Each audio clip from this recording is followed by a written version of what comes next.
Hi, my name is Pisek Efeme, and you're listening to Ekenken on YouTube.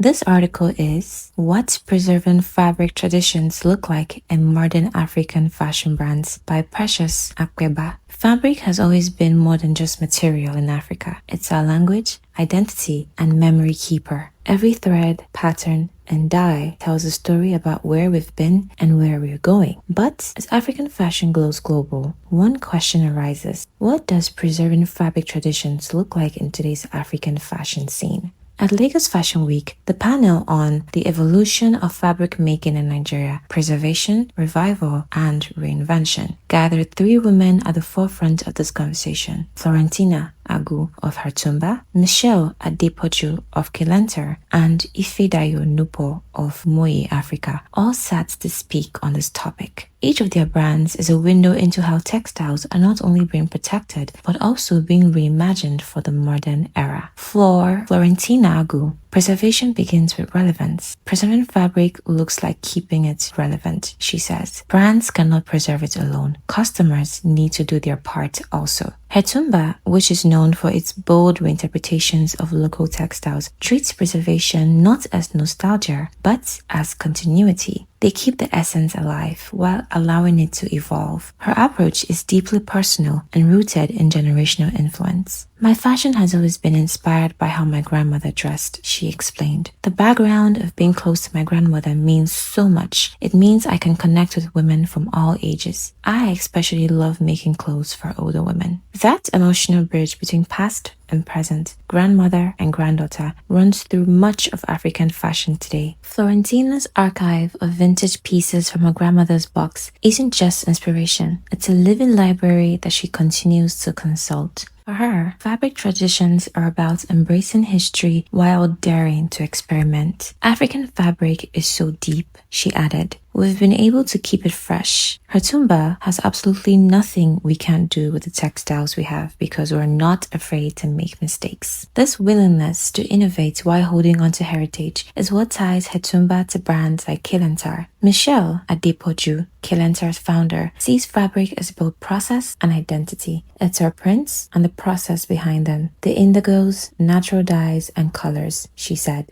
It's how we bring local textiles and make them distinct. Michelle's design perspective is shaped by a cross-continental lens between the UK and Nigeria. It's a strength, she reflected. My mom used to wear Ondo Ashoki, so I've been collecting vintage Ashoki from Ondo. These Ashoki that she obtains are then used to make something fresh and modern. The UK background gives me a fresh perspective, while the African background gives me that heritage foundation, she continued. This coming together of Western influence and African heritage has become one of the defining features of modern African fashion. It allows designers to reinterpret traditional fabrics from modern styles while maintaining their cultural depth. The result is clothing that feels rooted and global. At Moi Africa, that balance manifests as a blend of revival and reinvention. The love of what we do at our core is our driving force, said Ifedayo Nupo. We're bringing stories back through revival and we're making it more exciting and modern through reinvention.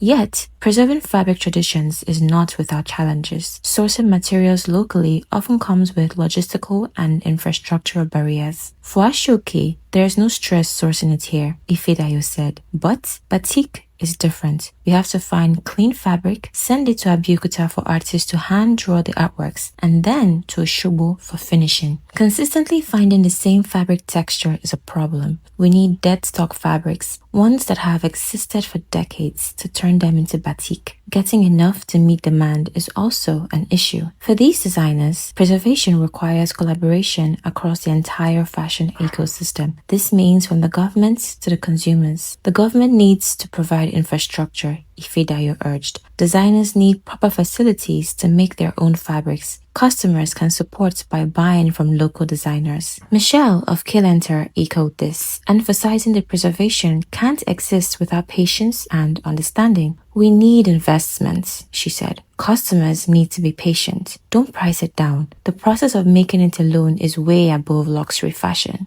And for Florentina of Hartumba, one of the biggest threats remains insecurity. Government support and security are key, she said. Insecurity is a major detriment to sourcing fabric. What's clear is that preserving African fabric traditions isn't about sticking to the past, it's about carrying it forward. It's the act of weaving history into something wearable, relevant, and futuristic. Across Mwe, Kilenter, and Hetumba, preservation looks like women reinterpreting legacy through design. In their hands, ashoke, batik, and hand-dyed cotton are living canvases. Each of their works is proof that Africa's fashion story is still being written.